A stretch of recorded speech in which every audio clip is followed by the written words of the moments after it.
नमस्कार साथियों, मैं हूं जितेश कुमार और आज हम सभी लोग एक बहुत ही इंटरेस्टिंग वह चाल समझने की प्रयास करेंगे कि जब कोई शतरंज खेलता है तो उसमें एक पर एक बढ़ के चाल चली जाती है। अब अगर शतरंज के खेल में हर प्यादा को चुना जाता है कि किसको मात देनी है और कौन सह देगा। आज हम ऐसा क्यों बोल रहे हैं, इसके बोलने के पीछे का कारण है कि अभी फ्रांस और अमेरिका हम दोनों दो पार्टों में टूट चुका है, या यूं बोले कि जो विश्व की एक बड़ी इकोनॉमिकली या बड़ी संगठन बनाकर बैठे देश हो जिसको G7 के नाम से जाना जाता है। अब G7 के नाम से जाने जाने वाले तो देशों में अब लगता है कि आपस में फूट पड़ने वाला है। आखिर यह फूट पड़ने की कारण क्या है, इसी के बारे में आज हम सभी लोग जानेंगे। हाल में फ्रांस ने जो फिलिस्तीन को बोला है कि हम उसे एक देश की मान्यता देंगे।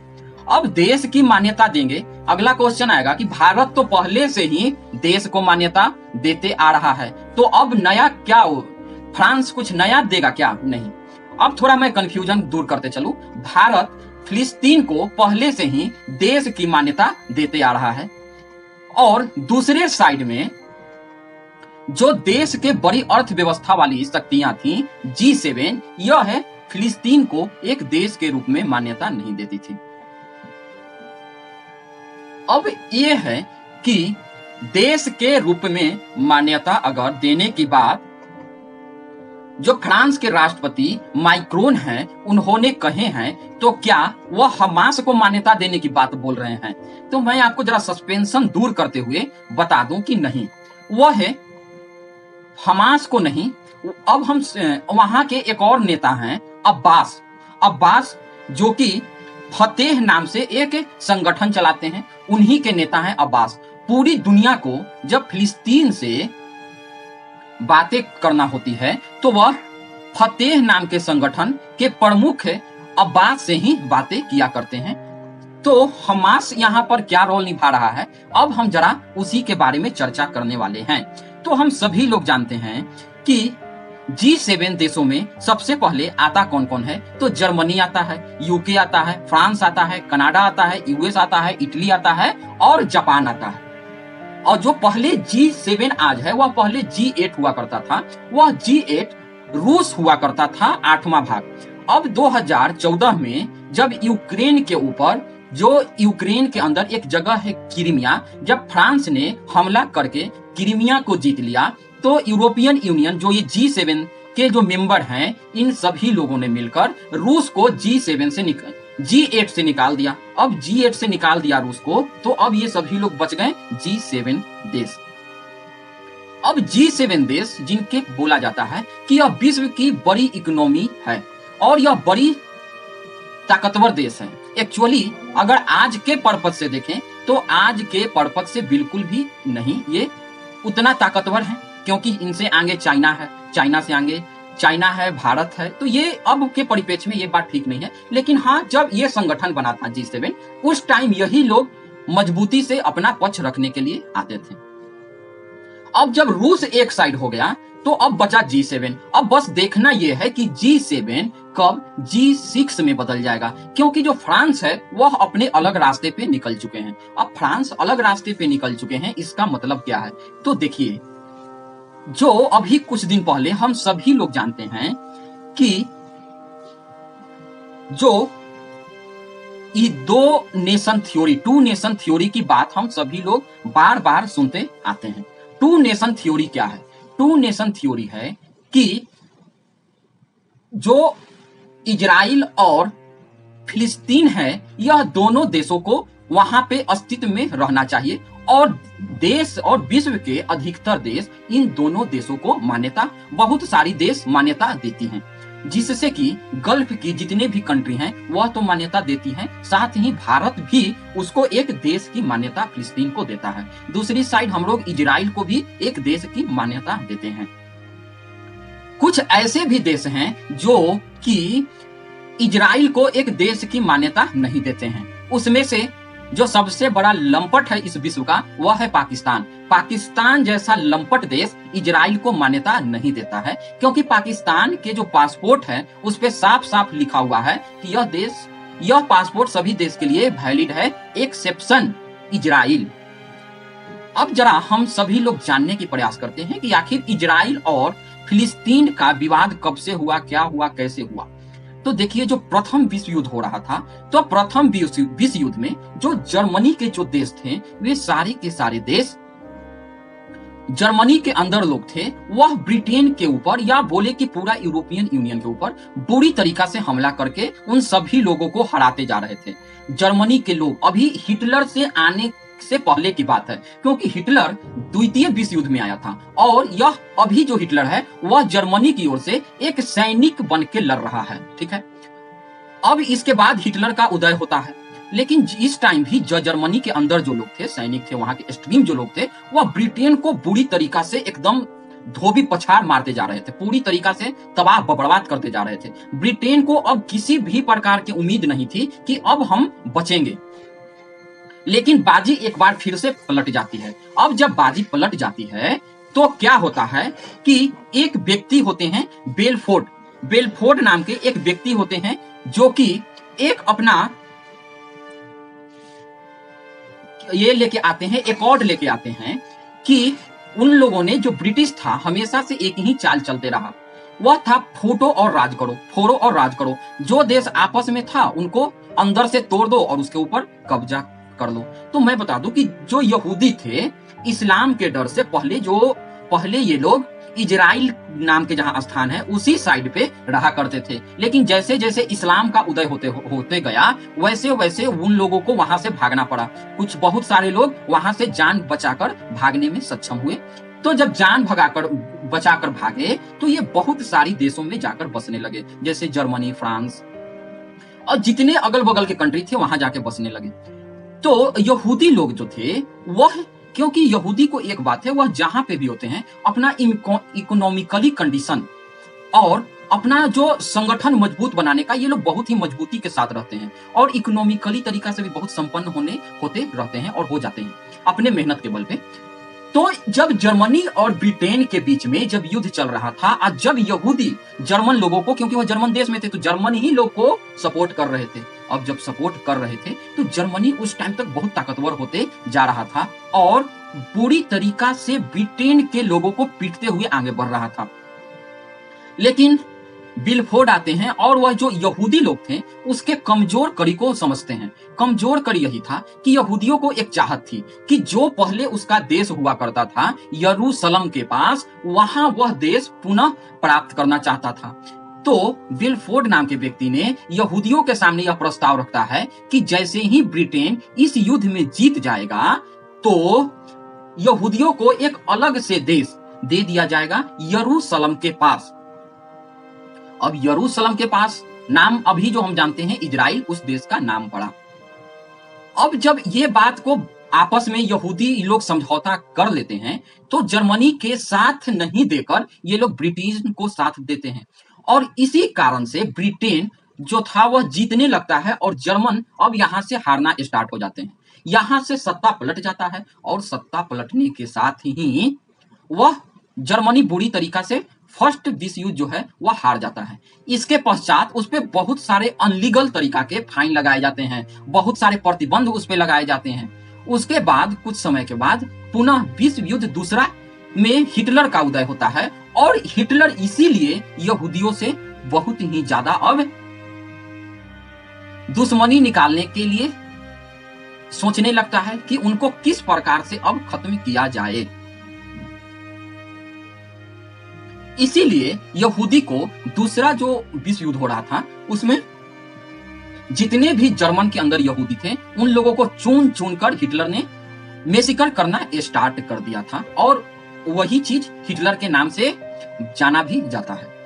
अब जब ब्रिटेन लोग जीत जाते हैं तो ब्रिटेन लोग जीतने के बाद सबसे पहले ये लोग एक और जो था एटोमन एम्पायर उसको भी हरा देते हैं। तो हराने के बाद ब्रिटेन, फ्रांस, ये सारे लोग आपस में पहले से ही समझौता करके रखे हुए होते हैं कि अगर हम जीतेंगे तो हम इस क्षेत्र को क्लेम करेंगे, आप इस क्षेत्र को क्लेम कीजिएगा। तो ब्रिटेन के पास जो क्षेत्र आता है वह क्षेत्र आता है फिलिस्तीन वाला। तो अब जब फिलिस्तीन को ब्रिटेन जीत चुका, पहले ओटो एम्पायर में हुआ करता था, ओटो एम्पायर खत्म हुआ, हार गया, तो अब जब इसके पास आ गया ब्रिटेन के पास, तो ब्रिटेन ने धीरे धीरे वहां पे यहूदियों को बसाना प्रारंभ कर दिया, क्योंकि विश्व के अधिकतर देश में उस लहर के कारण बहुत सारे यहूदी मारे गए थे, बहुत ही कम मात्रा में एक्चुअली बचे हुए थे। बहुत ऐसे कम देश थे जो यहूदियों को बिल्कुल भी परेशान नहीं करते थे। उसमें से एक देश भारत था। भारत, जितने लोग भाग के भारत आए, भारत में उनको किसी भी प्रकार से कोई जुर्म जबरदस्ती नहीं किया गया, क्योंकि हम लोग सभी के अंदर एक समान ही विश्वास करने की कोशिश करते हैं। अब धीरे धीरे जब बसना वहां पे स्टार्ट हो गया, तो अब देखिए, आप मैप के द्वारा समझ सकते हैं कि एरिया कैसे घटता चला गया। ग्रीन वाला जो एरिया है वह घटते घटते इतना अब क्या हो गया कि अब 2 भागों में बट गया। एक को हम लोग जानते हैं गाजा, और उसके बाद क्या होता है कि 1947 में ही यूएन के द्वारा 29 नवंबर 1947 को यूएन के द्वारा एक देश की मान्यता दे दिया जाता है इजराइल को। अब इजराइल में सारे यहूदी आकर पहले से ही वहां पर अपना जमीन खरीदने लगते हैं, बैठ जाते हैं। लेकिन जितने भी गल्फ कंट्री होते हैं, वह गल्फ कंट्री इजराइल को मान्यता देने से मना कर देते हैं। वह कहते हैं कि यह फिलिस्तीन पे जबरदस्ती बैठ गए हैं और उस पे कब्जा कर लिया है। यह कहना है वहां के जो गल्फ नेशन हैं उन सभी लोगों का।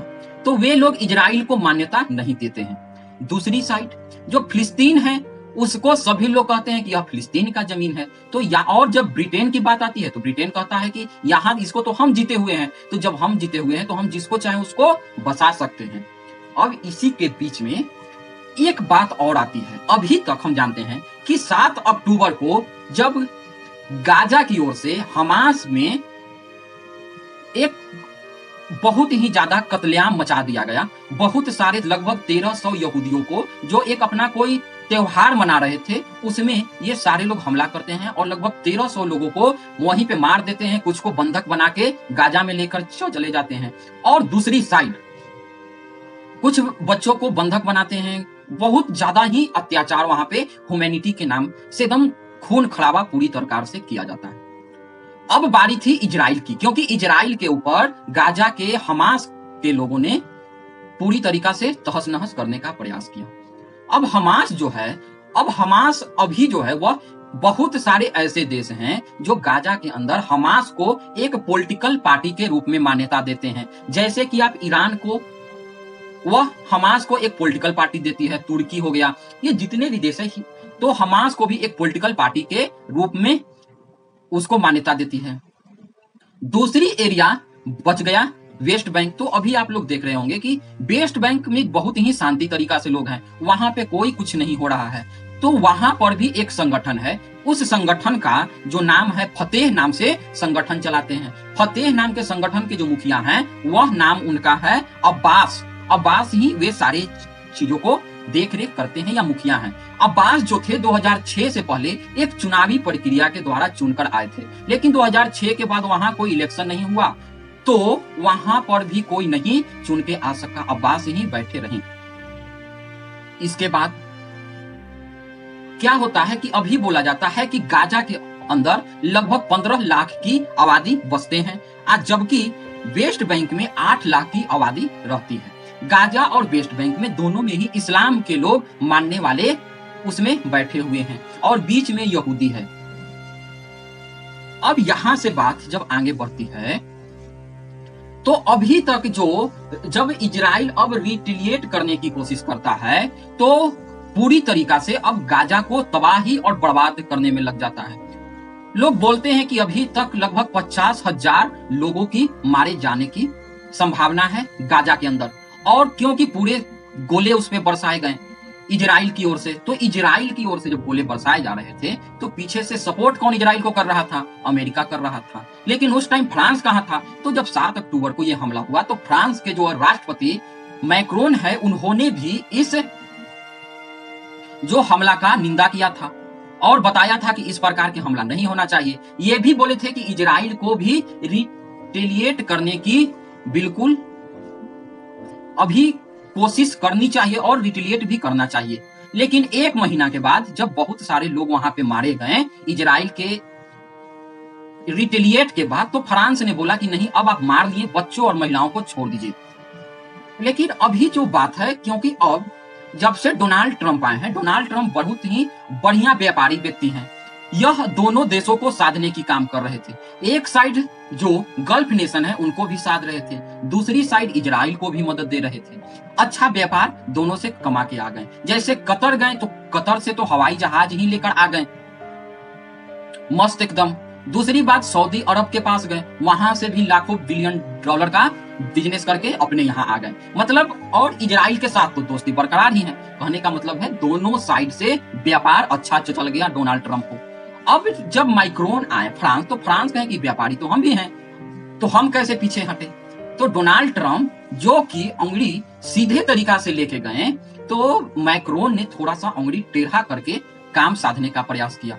अभी तक क्योंकि गल्फ नेशन अमेरिका से इसलिए दुखी है क्योंकि वह फिलिस्तीन को एक देश की मान्यता नहीं दे रहे हैं।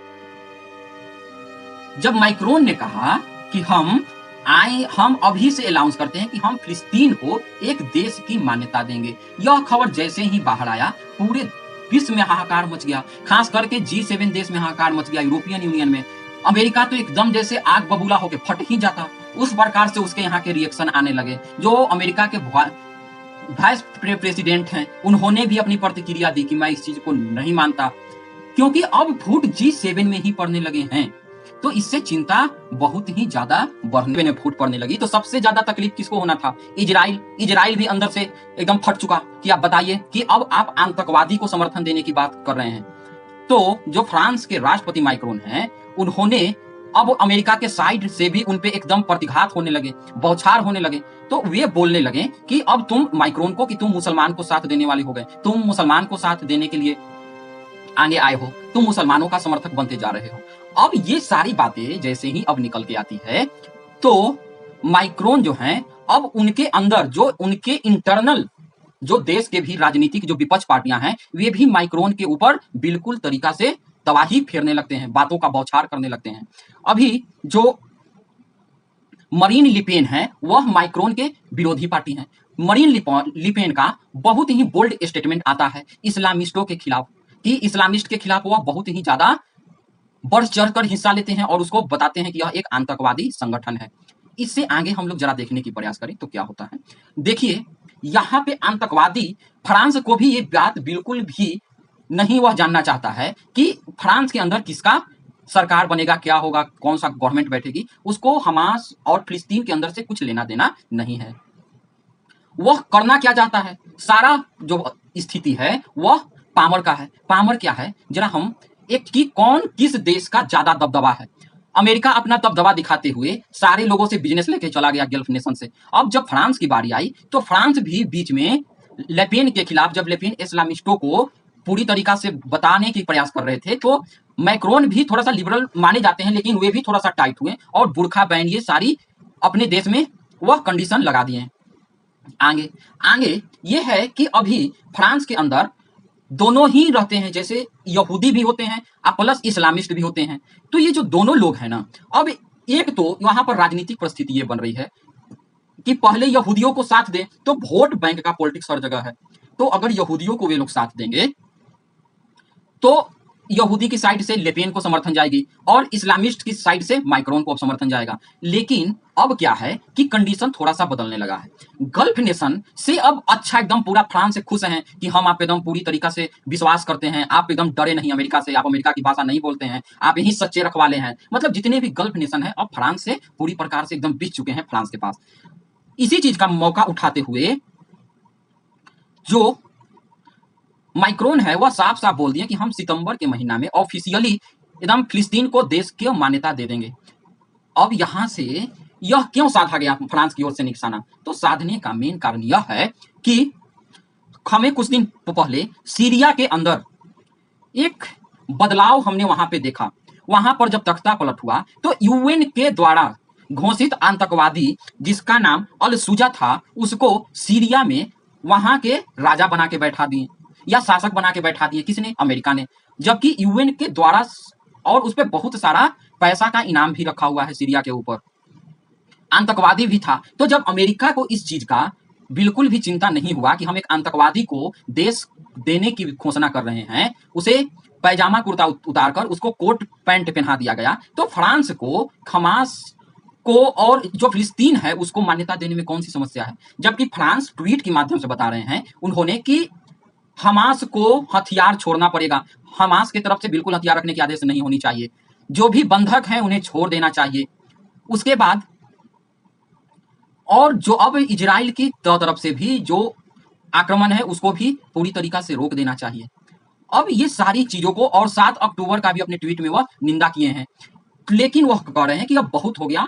यूएन का जो रिपोर्ट है डब्ल्यूएचओ का, वह बता रहा है कि जब अब गाजा में इस प्रकार की स्थिति बनी हुई है कि हर 5 में से एक बच्चा भूख का शिकार है। अब आप समझ लीजिए कि ये संगठन तो इस्लामिस्टों का ही है, अब इसमें ज्यादा कुछ नहीं है। वह ये रिपोर्ट है, बहुत सारे लोग मारे गए, ये हुआ, मतलब पूरी तरीका से अल जजीरा भी एकदम पूरा अपना प्रोपेगेंडा करने में स्टार्ट किया हुआ है, और वे लोग तो चिल्ला ही रहे हैं गाजा वाले लोग। लेकिन अब गाजा वाले लोग को, जब से नेतन्याहू प्रधानमंत्री हैं, अब वह इस युद्ध के बात बोल रहे हैं कि इथोपिया को बोल रहे हैं, इंडोनेशिया को बोल रहे हैं कि तुम लोग ये गाजा वाले को यहां से निकाल कर लेके जाओ और यहां पर हम और विस्तार करके एक सिटी बना देंगे। पूरी देश से भी बैकलैश आने की संभावनाएं उत्पन्न होने लगती है। गाजा और इजराइल के बीच में एक बार ओस्लो कॉर्ड के अंतर्गत समझौता भी हुआ कि 2 देशों की मान्यता दिया जाएगा। वहां के इजराइल के जो प्रधानमंत्री थे उस टाइम के, और बिल क्लिंटन जो प्रधानमंत्री थी, राष्ट्रपति थी अमेरिका के, तो उन्होंने इसको समझौता कराया। शुरू में इजराइल भी उसको देश की मान्यता देने लगा, लेकिन गाजा के लोग भी, फिलिस्तीन के लोग भी अपना हरकत से बाज आते नहीं हैं। तो ये सारी सिचुएशन में अब कहने का मतलब ये है कि अब फ्रांस भी गल्फ कंट्री से अच्छा अमाउंट कमा के लेके आएगा। तो यहाँ पर सर खेल सह और मात का ही है, किसके पास कितना पावर है ये दिखाने की बात है। अब यही देखना होगा कि क्या G7 G6 में बदलेगा और क्या अमेरिका को और कितना नुकसान उठाना पड़ेगा, क्योंकि अमेरिका भी खुद इतना जगह फंस चुका है, उधर यूक्रेन रूस में फंसा हुआ है, इधर एक और खुद समझ नहीं आ रहा है डोनाल्ड ट्रंप को कि हम किस किस से लड़ें। हम अगला वीडियो में आप सभी को लिए लेकर जरूर आएंगे, लेकिन जब तक आपसे अनुरोध है कि आप हमारे चैनल को ज्यादा से ज्यादा सब्सक्राइब कीजिए, अपने दोस्तों से सब्सक्राइब कराइए, लाइक कीजिए और शेयर कीजिए, और अगले वीडियो